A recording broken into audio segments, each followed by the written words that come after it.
A paz de Jesus, meus irmãos e minhas irmãs, salve Maria! Bem-vindos ao canal Via de Oração. O Santo do Dia é uma resenha diária dos santos guardados na memória da Igreja.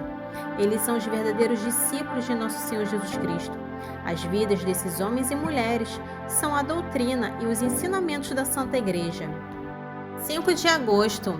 Hoje é a dedicação da Basílica de Santa Maria Maior.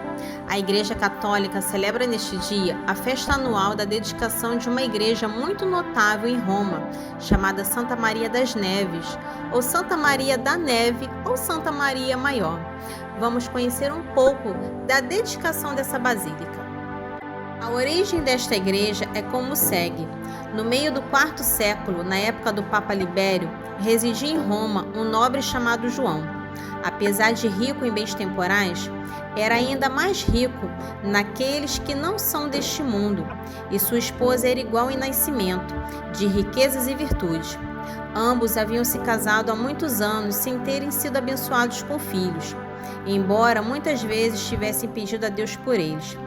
Por fim, resignaram-se à vontade da providência e resolveram empregar toda a sua riqueza em honra da Santíssima Virgem, tornando-a herdeira dela, pois sempre haviam nutrido grande devoção por ela. Ainda estavam incertos quanto à maneira pela qual deveriam realizar sua intenção. Ambos procuraram refúgio em orações e esmolas, implorando à Santíssima Virgem que lhes ensinasse como poderiam melhor empregar suas posses para sua honra. Maria, Divina Mãe, dignou conceder-lhes os seus desejos.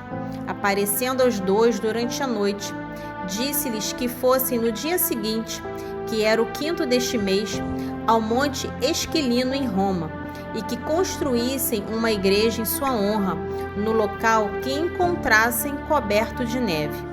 Isso, acrescentou a Mãe de Deus, seria mais agradável para ela do que qualquer outra coisa que pudessem fazer. Quando acordaram na manhã seguinte e contaram um ao outro seu sonho, ou melhor, sua visão, encheram-se de inexprimível alegria e imediatamente se dirigiram ao Papa Libério para ouvir sua opinião sobre o assunto. Como o Papa teve a mesma visão naquela mesma noite, não havia mais razão para duvidar-se da verdade da revelação. Reunindo o clero e as pessoas sem demora, o pontífice formou uma procissão para ir ao local designado. Quando chegaram lá, viram, na verdade, um lugar grande o suficiente para uma igreja, coberto de neve. Todos ficaram muito surpresos com isso e não puderam deixar de considerar um milagre, já que era no meio do verão, o dia 5 de agosto, quando nem em Roma, nem a muitos quilômetros dela, qualquer neve poderia naturalmente ter caído. O piedoso casal sentiu com esse fato o maior conforto, pois era uma indicação de que o Todo-Poderoso e a Santíssima Virgem estavam satisfeitos com sua intenção. Portanto, não hesitando mais, imediatamente fizeram todos os preparativos necessários para a construção de um magnífico templo. O prédio foi iniciado e logo concluído. Tudo o que era necessário para sua ereção, assim como para sua manutenção, era mobiliado com alegria. O Papa Libério consagrou mais solenemente o novo templo e todos os fiéis foram a ele para venerar a Rainha dos Céus. No início, essa igreja era chamada de Basílica, significando um palácio ou Basílica Liberiana, por causa de sua magnificência real. Também foi chamado Santa Maria das Neves, pela razão mencionada acima. Hoje é conhecida como a Santa Maria Maior, ou a Grande, como é a maior de todas as igrejas de Roma, construída em honra da Santíssima Virgem, por conta de sua origem, magnificência e riqueza de doação. É também chamado Santa Maria do Presépio ou Santa Maria da Manjedoura, porque em uma de suas capelas, o presépio ou a manjedoura, no qual o recém-nascido Salvador foi colocado por sua mãe virgem, é mantido pela razão mencionada acima. O Papa Gregório Magno, em 509, formou e liderou a grande procissão, celebrada nos anais da Igreja, para implorar a Deus, por intercessão de Maria, a fim de evitar a terrível pestilência que assolava Roma. sua fúria diminuiu um pouco, mas como ainda estava na cidade, o Papa, no ano seguinte, formou uma segunda procissão, liderada pela imagem da Santíssima Virgem, pintada por São Lucas, que é mantido na igreja de São Lucas Maria das Neves. Durante a procissão, a peste deixou todas aquelas casas pelas quais a imagem passava, até que, por fim, quando os fiéis se dispersaram, toda a cidade ficou livre do terrível flagelo. Outro evento milagroso ocorreu durante a procissão e que não deve ser omitido.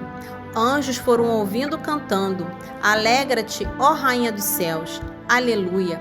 Aquele que tu mereces suportar, aleluia. Ressuscitou como disse, aleluia. O Santo Papa, prostrando-se com todo o povo, terminou o hino de louvor dos anjos com as palavras: Rogai por nós a Deus, aleluia.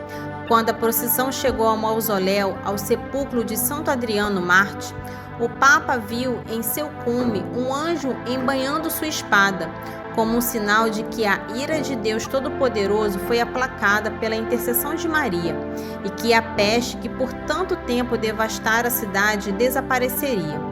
A alegria do povo e a devoção que foi daquela época mostrada à imagem milagrosa da Santíssima Virgem não pode ser dignamente descritas. Os que não são católicos e que nos culpam por nossa veneração à Rainha dos Céus e pelas igrejas construídas em sua honra, podem ver pela origem da igreja de Santa Maria das Neves como é antiga essa prática piedosa e como é agradável a Deus. A construção desta célebre igreja aconteceu no século IV, numa época em que os próprios protestantes afirmam que a Igreja Católica ainda era a verdadeira Igreja de Deus. Mesmo naquele período remoto, Maria era venerada e igrejas foram construídas em sua honra. Um outro milagre aconteceu. Nesta basílica, numa noite de Natal, Nossa Senhora colocou o menino Jesus nos braços de São Caetano de Thiene. É nessa mesma basílica que Santo Inácio de Loyola celebrou sua primeira missa. E também os rosários que foram rezados nessa basílica por São Pio V alcançaram a vitória dos cruzados na Batalha de Lepanto. Que neste dia possamos rezar por todas as igrejas, principalmente as que nós participamos, para que possam se manterem firmes na verdade que é Cristo. Amém. Para conhecer um pouco sobre a vida dos santos, se inscreva no canal, curta e ative o sininho para receber as notificações. Os santos são obras-primas de Cristo e nos levam por suas preces a Deus. Oração do dia. Queremos reconhecer-te como nossa Santíssima Mãe e a ti prestar homenagem, amar-te e pedir o vosso carinho e proteção, pois longe de ti não há salvação nem segurança. Perto de ti, caminho seguro e a estrada é certa. Amém. Santa Mãe de Deus, rogai por nós.